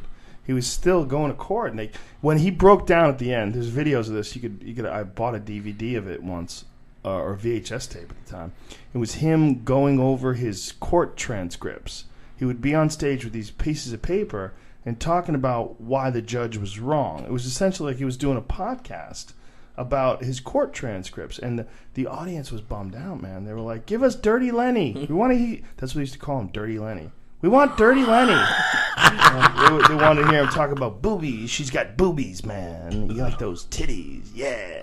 Like he wanted to, like he would say things like that, and people would they couldn't believe he was saying it. This is the 1950s or I guess it was the 50s, and he was just a complete unique thing. And it was influenced by a lot of the jazz musicians. It was influenced by heroin. It was influenced by jazz musicians. He was influenced by a lot of black guys. He was around a bunch of people that didn't give a fuck. And he took that not giving a fuck and brought it to comedy. And this desire to describe the world around him in accurate terms, instead of just telling a bunch of jokes. This desire to make people laugh and let them see the hypocrisy in the world that they're living in. So it was him. It was Pryor, who was the most honest about his life and his feelings and his shortcomings and the coke and the craziness and lighting himself on fire and all that shit. I mean, he was the most honest about that. And, in my opinion, the funniest. He was just the best. He was just the smoothest. I mean, he had jokes about him having a fucking heart attack. You mean that joke you did where he just shut the fuck up? Like eating pork, do you? You would think about that when you're eating that pork. I mean, he had jokes about everything. He had jokes about shooting his wife's car, about going to jail for shooting his wife's car. I mean, here's a black guy in a racially divided world, post-1960s race riots, Martin Luther King assassination, all that jazz. And he's talking about shooting his white wife's car. Shooting her fucking car. I'm pretty sure it was his white wife. Yeah, and it was her. Joey had me watch the documentary that they put out a couple years ago, and you were talking about Live at the Sunset Strip. Didn't he bomb the night before? The night before, yes. And now it's the most amazing special ever. Yeah. What is it called? Omit the Logic. Omit the Logic. When he did Live at the Sunset Strip the first night, it was horrific. Well, he probably was nervous. Yeah, it was horrific. Yeah. And then he went back the next night, and fucking that's what we saw. Well, I think whenever you're filming something, man, I experienced this recently in Colorado when I was filming my special. I did 2 shows. The first show was kind of tense, and this chick heckled me. It was just tense. It still went well, still got a lot of laughs, but it wasn't smooth. And then the second show was like any old show. Someone heckled you when they knew they were taping? Oh, this fucking cunt. Oh, no. In the middle of a joke about people getting upset about jokes, she yells out, "Prove it!" And I just put my head down. I go, "Are you really heckling?" I didn't even, No, you can't address talk to her. I had to address it because it was so loud. It was so stupid. And what I should have done, and what I'll do next time I do any other filming, I should have gone on stage before the filming, before the show even started, before Tony Hinchcliffe went on stage and said, "This is very important to me. I want this to be as normal a show as possible. So I just come out and say hi first. Just please don't heckle me. We're just doing this for Comedy Central. So enjoy yourself. If you think it's funny, please laugh. Thank you very much for coming." And that would have been smart. Instead, the director did it, and he did a goofy job. Instead of saying, "Don't talk during the show, don't heckle," he said, "Try not to interact with Joe too much," which was like, what you're the just fuck giving does me a that even green mean? fucking light. Yeah. Well, it was my friend couldn't direct it. Anthony, who does all of them. Right. He had to do a UFC. He works for the UFC, and he's directed every one of my specials. And he couldn't do it, so we had to bring in this other guy. And it's just he had never done that before, where he went on stage. He said the right thing the second show, so there was a lot of fuck ups. The audience was too bright. We had to figure out to turn the lights down and make it like a regular comedy club. But when you're filming something, it's real hard to do, to nail it in ready, go. Like Hicks. If you watch Hicks' special from London, Revelations, when he comes out and there's the Jimi Hendrix music and the fire and the hat, he's very stiff. He's very stiff through the whole set. And me, personally, as a fan of his, haven't seen him, it's one of his more stiff performances. And it's because he's got one shot at this for an HBO special. One fucking shot, and you're in London in this giant 2,000-seat arena. And, it's just, it doesn't feel like a guy loose up there. I've seen him loose up there. It's a different performance. And it's the same with, I think, pretty much anybody who does a show, like Cat Williams' new show, a perfect example. His show, I saw his HBO show, but before his HBO show, I saw all that material. Someone filmed it from the audience and put it on YouTube, and it was fucking hilarious. It was really funny. The HBO special was still funny, but it was very stiff, especially in the beginning. You could see that he was aware he was being filmed. He gave a fuck. You know, and a guy whose act is all about not giving a fuck. He gave a fuck because the ready, go. Shit, this is my one shot to do this right. It's like, that's a lot of weird, unusual pressure. It's not like a fight where guys are always used to being under intense pressure. No, all of a sudden this show has this extra weight to it because it's being filmed. And this is going to be it. Ready? You got one show. Go. You know, these 5,000 people. Dude, you ain't selling 5,000 people twice. So if you want to do it big, you got one fucking show. You know, you want to come out. The lion can only do one show. The lion's going to dance in the cage behind you, but for one show. The second show, the lion might break the cage. He might get so fucking mad he might kill everybody in this crowd. So we got the lion, Cat, but we got one shot at this. So let's keep it together, everybody. Let's huddle. Well, isn't Bill Maher doing a live special? Yes, he's doing a live special right after he does a live Tough Crowd. Not Tough Crowd. What the fuck is this name? What's his show called? I don't know. Let me look. Real Time. Yeah. So he's doing Real Time, and then he goes right from Real Time. But it's kind, he's kind of doing it as a gimmick. But he's so confident though, and he does so many live performances on his show, and he knows his audience. You know what I mean? Like they know who he is and what he does. He's very calm. He could pull it off. Yeah, and he he's wouldn't good pull it around off. them. Yeah, he's good around them. He wouldn't pull it off. I mean, he wouldn't even attempt to pull it off unless he thought he could. Somebody else has done that too, though. Somebody else did a live one. Chris Rock did a live the one? first time or something. That one time he did, I think. Oh, George Lopez. I'm sorry. When he came out, yes. I sold 18,000 of Depression. What Mexican could do this? Yeah. I sold this motherfucker out. Like he was like the first 5 minutes of his act about selling the arena out. Like during the down oppression, 18,000 Mexicans. Down economy. I sold this motherfucker out. That was when he was at his peak. For me, Joe Rogan, that was it something I said. And it was fine because I was at a kid's house where his brother was a junkie. That's how I discovered Richard Pryor. This kid was nodding on himself. And we went up and we had the Beatles on, the White Album. Whoa. And he came in and goes, "What the fuck you motherfuckers listening to? Take that shit off, listen to this." And we thought we were going to hear rock music. And it's this black guy talking. I had never experienced that. I had seen it on TV, David Brenner and, people like that. But I hadn't, The Riddler was a comedian. Frank Gorshin. Yeah. Frank Gorshin He's was an impressionist. Something in the 60s and the 50s or something. And, I'd seen those guys, but I had never heard those words. I'd never heard somebody say nigger and fuck and suck and, hey, nigga, is that you with the cape? Why are you looking in people's windows? Yeah. That was mind-boggling. Like that, I went home and bought it. And I have to put on, Led Zeppelin. In those days, you had a record player, so you could put a record on and then put the records you wanted on top of that, like a CD, what do you call them, random? Mm-hmm. So you could, when that album finished, this one would drop. Oh, and then the needle would go automatically in your album, and it would start all over again. So what you did was you invited your friends over, you smoked a little dope in the yard, and then you put Richard Pryor on. That's right, you loaded up a bunch of albums on top of each other. And if your mom came in, you had to drop fast. You had to drop fast because she was going to hear a fuck. He said fuck every 2 minutes. There was going to be a fuck in there. So you had to pull the album. In fact, Frank Canella told the story when he called, the guy from Sci-Fi. Yeah. He said, remember, my mother was mad at you because she thought we were in the room listening to music. You brought the album to my house. He tells the story in the 6th grade. I go, you guys are listening to the Beatles Help?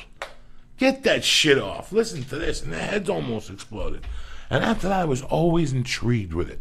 I never went to see it live till 1987, till a friend took me. And I was impressed. But then I went the second time, and the dude had not written a joke in a year. Same dude from Boston. Remember his name? Stephen Wright. Stephen Wright. Never wrote a joke in that 1 year. And I remember leaving there. I was into drugs. Comedy was not even on my radar. And going, you know what? Fuck that dude. In a year, he didn't write a joke. Like, I didn't know nothing about comedy. Well, nothing. he had a tough act to write for. So I was pissed. And that was always in the back of my mind. And that's the beginning.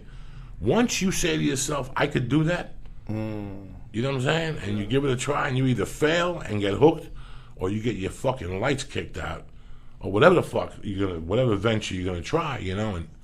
And I never thought, never. And here's the weird thing, if you really think about it, yeah, I got up on stage when I got locked up, but right before I got locked up, I left Hollister, Lincoln Mercury, and Boulder, Hollister, Chrysler, Plymouth, Jeep, because their pay plan sucked and they took away my demo. They didn't want to do demos no more. In fact, listen, watch this.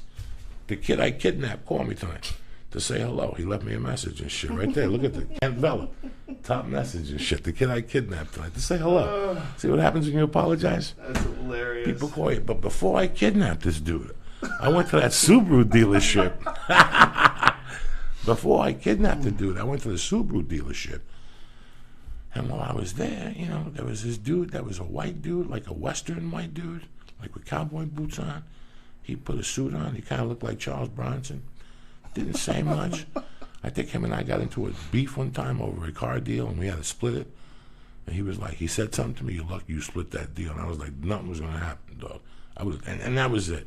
Well, about a week later, one day, he took me outside alone. And he was like, dog, I've been watching you. You're wasting your life. I go, what are you talking about? He goes, for 16 years, before my wife died, do you know what I did? I don't know. He goes, I was in charge of entertainment at Caesar's Palace. He goes, I came back to raise my kids. I'm not a fucking car salesman. I just needed something to do at night. And he goes, I've seen a lot of fucking comedians, man. You should give it a shot. He goes, you want me to make some calls for you to get you on stage? It's like, no, I got blow to do. Fucking stage. The fuck out of here with your stupid fucking idea. That's and he was a white guy. Guys, he was a white cowboy dude. And he was like, you're wasting your life selling cars. You should at least give it a try. And I was like, okay. And then when I got locked up, it was just something I was doing without knowing I was doing. You know, I was doing something without knowing I was doing. I would just talk shit in the kitchen. There'd be 8 black guys cooking, and I'd just start going off on them. Like, what the fuck are you guys doing? And then at night, I'd get up on stage on movie night, and I'd fucking talk about, look at fucking Lee with his green shirt on. What the fuck is your problem, cocksucker? And I'd just go around the room, and the black guys would go crazy. You know, and I didn't even know what I was doing. There was when I got out of there was no Def Jam. I didn't think about that shit. I was just having fun. And they would always say to me, Cuba, when you get out of here, you got to do it, dog. You got to do it. And it was like they would say, like, when Cuba gets out of here, he's going to be a big-time comic. I'm going to be his motherfucking manager and shit. But I'll be out in like 12 years. So you got to do it on your own until that. I mean, they were hilarious, but they had my back. You know, it was like a dream for them. You know what I'm saying? Like that. Wow. So it was, it's kind of neat when you look, you know, you walk into a room. I walked into the Comedy Store and I saw Eddie Griffin walking out. It was a tremendous feeling. I didn't know who the fuck you were. Listen, let me tell you something, guys. A real comedian, when he's on the hunt, he should know what a television even is. A real comedian, when you were in Boston on the hunt, I never watched fucking Seinfeld. I don't fucking know what fucking there is a place you want to go. I never watched that show. Never watched Cheers. Never watched Cheers, not once. I don't know nothing. TV didn't exist to me. Like, didn't come back into, like, TV got out of my life in 81, and it didn't show back up till 1999 or 98, and the girl I was dating said, he's on news radio. I thought you were a fucking radio guy. I thought a news guy, like, all right, Joe Rogan here, this happened in Baghdad today. I didn't fucking know if you're a comic and you're on the make, you're on the fucking roll, like you go out 7 nights a week, you're at that 3-year mark, you should know what TV. If you come to me and say, do you watch Game of Thrones? I got to look at you because I didn't know no TV. My first fucking 6 years in comedy, I don't know about TV. What fucking TV are you talking about? What movies are you talking about? I'm making, you know, I didn't understand that mentality. So I never really knew. First TV show I watched when I made a comeback to television was NYPD Blue. Like Jimmy Smith was dying. That's all I remember. Seinfeld was done, It was like the end of Seinfeld. People come up to you, what, Seinfeld? When am I home at 8 o'clock, you fucking dunce? You know what I'm saying? When the fuck am I home at 8 o'clock giggling, eating popcorn? Yeah, I didn't get into TV shows until I was on one. Never. I never watched about Cheers was the show when we were younger. Yeah. But when I was, you're absolutely right. When I was young and I was struggling in New York, I would go out every night. Who the fuck knows TV? Nobody DVR. I go home and Netflix. I knew some movies. I knew some like famous, but I didn't know any fucking TV shows. Like especially like dramas or something like that. I didn't know any of them. Didn't know anything. I went to maybe 2 or 3 movies. That was my escape. I would go to movies. That was always my little haven. I'd roll a joint and walk into a... My favorite was like, there was a double feature on 78th Street. Not the black double feature, not the black sing. There was a black movie theater where I went to see Rambo and all that shit, but down the block was a movie theater. They would do like Officer and a Gentleman and Thief of Hearts. Thief of Hearts. Thief of Hearts with Stephen Bauer and the dude with the red hair, robbing people. They would do like The Jerk and The Man with Two Brains for $250. You know, and I would go in there and sit there and just dream. I don't know what I dream about. I dream about being one of those guys. I don't know. I would just go to the movies. Like I would never dream of going to see Officer and the Gentleman. But after I saw that motherfucker the first time, I was like, God damn, Richard Gere, don't fuck around. That was great. That's was a great performance. Film, you know. But I never dreamed these things. But walking, like I always knew, like I knew from like the 6 months of comedy, when people would say to me, "Is Mitzi Shore seeing you?" Like I knew I was a Comedy Store guy. Like once I walked in there and I saw Don Barris, I went on there on a Monday night. I came in on a trailer. I got into town at 6. I went to Acapulco for dinner. Took a shower and went right to the Comedy Store my first night here. On a Monday night, I saw Wheels Parisi telling lies. I saw Eddie Griffith with the black dude from the Shogun of Harlem, Tupac. What's the actor who played the black karate guy? I was there. Taimak. I was there when he was there. I was there that day. On a Monday night. Because I had already been there for a few years when you came along. Yeah. You came along in 98? Yeah, 98, 97. January of 97, I walked into the store. January 29, 1987. She made me a regular February 19, 1997. I came out here with Brewer, I think it was 93, to film the pilot, and then we came out in 94 to shoot the show, and that's when I moved here. It was only a couple months later, because it was like wintertime, or close to it, you know? And I came to the store immediately. So first thing I did. It was more important for me to be, like, being a paid regular, like when I became a paid regular, because when I first was on television, I was a non-paid regular. So I would do a TV show all day, and then I'd have to go on at the end of the show. I'd have to wait until Carlos Mencia would put stockings over his head. He would pull, like, pantyhose over his face. He had this whole bit about robbing people, like he put pantyhose over his face. And I remember, okay, he's pulling out the pantyhose, like, I'm going up soon.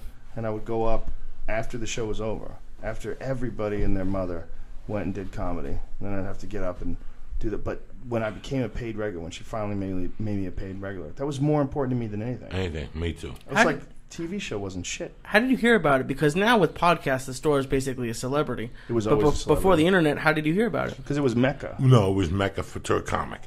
Listen, when you join jiu-jitsu in New York, at a school in fucking Eagle Rock, New York, you know that your dream is to go to what's his name?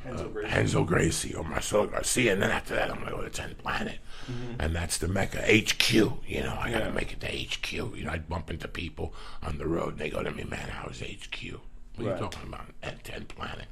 You know, and I could see in their eyes, that's their Mecca. To a comedian, that's your Mecca. You hear about the Laugh Factory, and you inquire about the Improv, but you know. People tell you over the years, hey man, when you get to Vegas, make sure Mitzi Shore sees you when you get there. The store was where everybody came from, but for me, it was where the two greats, Kinnison and Pryor, they all ran shit at the store.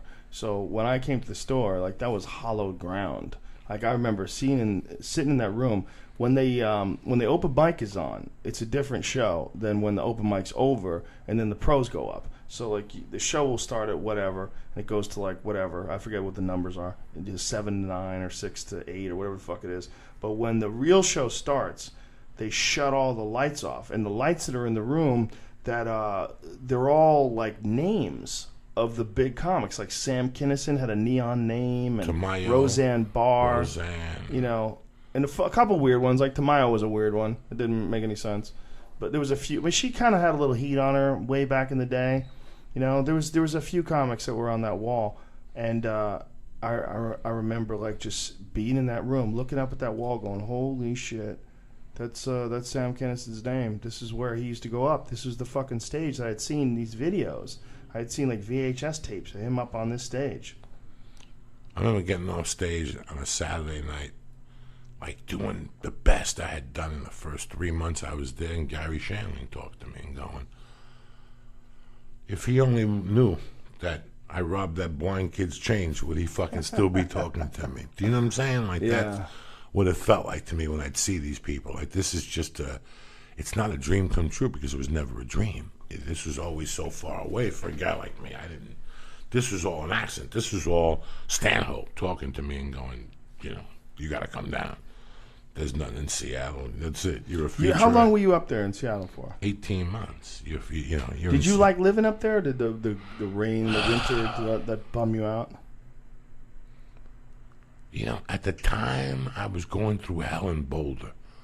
So I was just happy to be out of that mentality, that war mentality. Right. And I didn't really pay attention to it till, you know, when you wake up in Seattle and it's the 4th week of rain.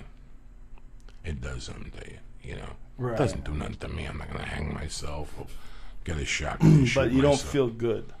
Well, you know, there's no sun, you know. For me, it didn't work. It's the summers are great. You know, the water's cold in Alki and all those beaches, you know, Bremerton, that water's fucking real. That's the Pacific, bitch. That's Penguin Pacific, you know. It's coming down. It's coming down from there. Yeah. And as you come down the coast, you'll see the water warms up. Mm-hmm. But not by much, okay? When you're in Alki and you go to Oregon, you know, even like Santa Coos Monica. Bay. Santa Monica's fucking cold. It's cold. Malibu's fucking cold. You know, then you go to Myrtle Beach and it's piss water in April. You know, Seaside is warm as fuck right now. Yeah. It's hotter than fuck right now, you know. But, no, I enjoyed it. I enjoyed the comedy. I was so entangled in the comedy. That's what the regular person doesn't understand. That, and they do. They do, whether you do electrical work or you bodybuild or jiu-jitsu. When you first get involved with somebody, you get engulfed in it. So I went to Seattle when I was doing comedy my 4th year, and I was in. Like for the first 2, I just had a business card and told people I was a comedian. You know, I'm a comedian. I get on stage once a month. I do an open mic. But the 94, it just hit me. Like this was it. This was all I had left. There was nothing else. I was 31. I had been in prison. There was a couple jobs I could do, and this was one of them. This fit my lifestyle. I could drink. I could snort blow. I get my dick sucked. I have no commitment to nobody, no responsibility. You could have a mailbox somewhere. You could have a pager number somewhere. At that time, I just wanted to be left alone. You know, I wanted to be Charles Bronson, but just do comedy. Doing comedy. I did all the triple runs. I did those triple runs backwards, bro. Like $85 a night to feature. And gas comes out of it. And you drive 8 hours between each gig. 8 hours. Sometimes 14. Sometimes you got to leave right after the gig just to make radio the next day, because you'd have to do radio at 5 for the 8 o'clock show. You know, this is combat comedy. I never worked at nothing, Joe. Guys, I always did something till I found out there was work involved, and that's what a lot of people fucking do. And they become 50. I have a friend that called me 2 days ago to say hello. He's 55. He's still looking for the perfect job. He quits a job every 2 months. You know, because there's work involved. It's just not getting a job now. They have to work. People think they go to college and they get out and they sit at a desk, or whatever. You have to fucking work. This guy wants, I can't work for $60,000 a year. I need 130 to start. That's not happening no more, my friend. So everything else, I never worked at everything. When I realized after a month or two, I would say to myself, I'm getting $10 an hour. That's $400 a week. I sell an 8-ball. I can make $400 a day. Meanwhile, I'm doing what? I'm making cement and putting it on people's trays and getting abused by the Masons to fucking make $10 an hour. And they're not teaching me nothing. They're not teaching you shit. You know what I'm saying? So comedy, like the second year of comedy, I ask questions and I put it together in my head what needed to be done. I knew there was a lot of driving involved, a lot of reefer, I slept in my car the first fucking 2 or 3 years of comedy on the road. Isn't it also that you see other people doing it and you realize you can do it? Like that was a thing for me. That's the way with everything. Open micers, and I saw like people that were just chipping away at being a pro, and I'm like, there's nothing unique about him. He's just another guy. Like he's not like some incredibly talented guy that I couldn't imagine ever being. Like I think I could be like that guy. It was like it was attainable enough. You know, Richard Jeni always said that. He said really bad comedians are good because they inspire people to try it. Because they go, the worst I could do is be better than that guy. No, you got a good point. And you just keep, and it takes years. It takes years to get your voice. Then you get your timing, and then you get into a place like the store and you start all over again. Yeah. You get to the store, you start all over again. So wherever market you came from, when you were the hot dog, and that's what people can't handle. Yeah. That's where it goes wrong. When they come out here and they've been fucking killing it in Iowa, or wherever the fuck they're from, and they go in the comedy store and they're sandwiched in between Rogan and Nick DiPaolo, and it's post time, bitch. It's Wednesday at 10:45, and you got the 11 o'clock spot, and you're sandwiched, and you know, it's a fucking nightmare, and it's your skin, and it's your pride if you hang out or whatever. For a guy like me, I didn't give a fuck. I knew it was about percentages, and I knew that the more you got up there and you worked a little bit at it, the better you get. Did you ever do stand up in New York? Did you ever No. You're doing New York this weekend, right? You're doing Gotham. That's a great club. Great club, but one of the best places. New York. I did New York in '94. What I did was I go to New York Comedy Club. I go to Stand Up New York. The dude that was sick didn't like me at comedy, whatever. Lucian didn't like me. And then there was these other little holes that I would go to. I would drive a limo, and in between driving limos, I would stop and get on stage. And I was terrible. And I knew I was terrible. But my options were I would go back and do coke and cry and look at stand-up comedy by Judy Carter and look at the comedy newspaper, that used to be Just for Laughs that came out of San Francisco. And I would read the articles. Like I still remember the best articles I read in there were about Hicks, and they had different comedy scenes all over the country. It's very interesting to read. And at the end, they had all the active comedy clubs, and it was pages. Arizona, Arkansas, whatever. What started with B, Canada, California. And you looked at all Igby's and all these clubs, and you had this dream that someday I might get good enough and I might be able to play at Igby's, And then, what's her name, did a contest at the Comedy Works. And Wendy did a contest, and the winner got $500 and a ticket to Los Angeles to perform for Mitzi Shore at the world-famous Comedy Store. And there was this dude, Matt Woods and Matt Berry. Matt Berry sold shows. Matt Woods was his buddy. And he would work with comics on Tuesday night and take them to his apartment. And you wrote, and then you go do the open mic. I was always doing the sports betting thing. I couldn't get to his apartment. So he didn't really dig me. So the night of the contest, I came in second. But the first place guy had robbed Seinfeld. And all these comics said he robbed Seinfeld. So Joey gets the redeem. I got the $500, but I never got the plane ticket. So he stole some of Seinfeld's jokes to win the contest. Yeah, local scenes are funny, man. It's a funny thing. It's one of the few performance art forms where you need an audience. If you don't have the audience, you can't do it. Like you need an audience to create it. Like they have to be there. Otherwise, if you don't get that feedback from them, it's not like you could bring out a fully developed album like a band could. A band could throw together a fully developed album and say, this is our first time performing this, and then do their pieces. But you need that audience, and you also need competition of the other comics. And that's what some places just don't have. And that feeling, like when a guy like Lucian would tell you suck, like look, you really need to work on your act. That's so good. It's so important. Like I hated hearing it back then. Like I forget, like he didn't pass me the first time I performed for him. Whatever year it was, probably 1990. He just did not pass me. He came over to me and said, "You're terrible." Like he just did not pass me. Like, and I thought about it, and I go, "Yeah, I know this."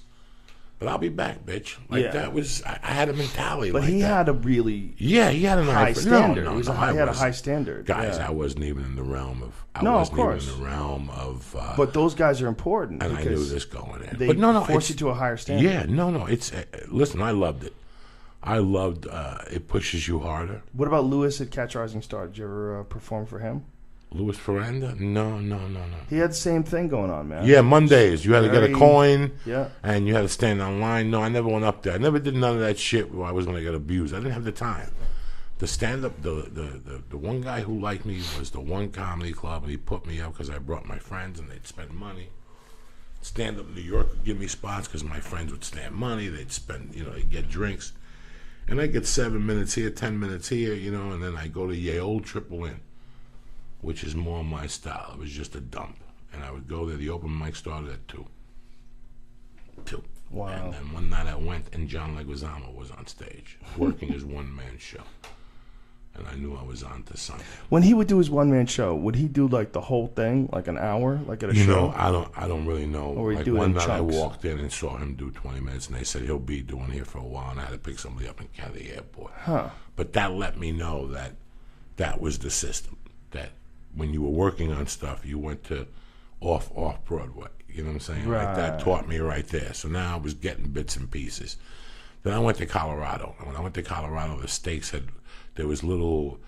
Right now, today, if you come to me and say, I'm a stand-up comic, but there's no place for me to perform, I'll spit in your face.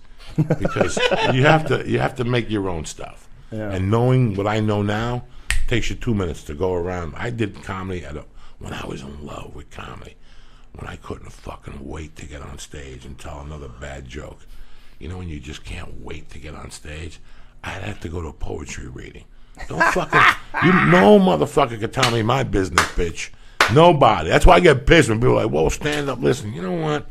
Go fuck yourself, okay?